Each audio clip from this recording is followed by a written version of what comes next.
The conflict of reason versus mysticism is the issue of life or death, of freedom or slavery, of progress or stagnant brutality. Let us define our terms. What is reason? Reason is the faculty which perceives, identifies, and integrates the material provided by man's senses. Reason integrates man's perceptions by means of forming abstractions or conceptions, thus raising man's knowledge from the perceptual level, which he shares with animals, to the conceptual level, which he alone can reach. The method which reason employs in this process is logic, and logic is the art of non-contradictory identification. What is mysticism? Mysticism is the acceptance of allegations without evidence or proof, either apart from or against the evidence of one's senses and one's reason. Mysticism is the claim to some non-sensory, non-rational, non-definable, non-identifiable means of knowledge, such as instinct, intuition, revelation, or any form of just knowing. Reason is the perception of reality and rests on a single axiom, the law of identity.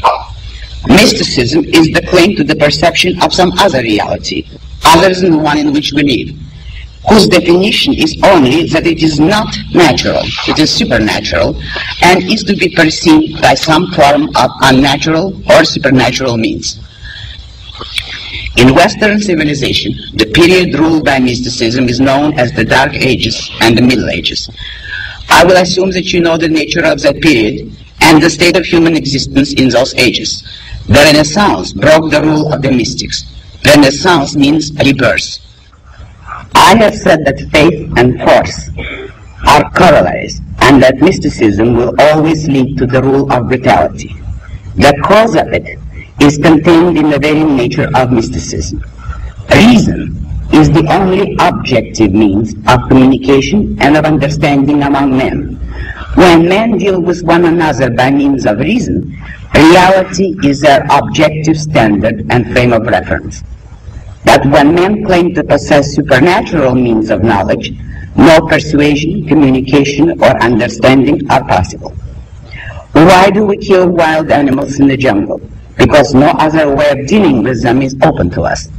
And that is the state to which mysticism reduces mankind. A state where, in case of disagreement, men have no recourse except to physical violence. And more, no man or mystical elite can hold the whole society subjugated to their arbitrary assertions, edicts, and whims, without the use of force.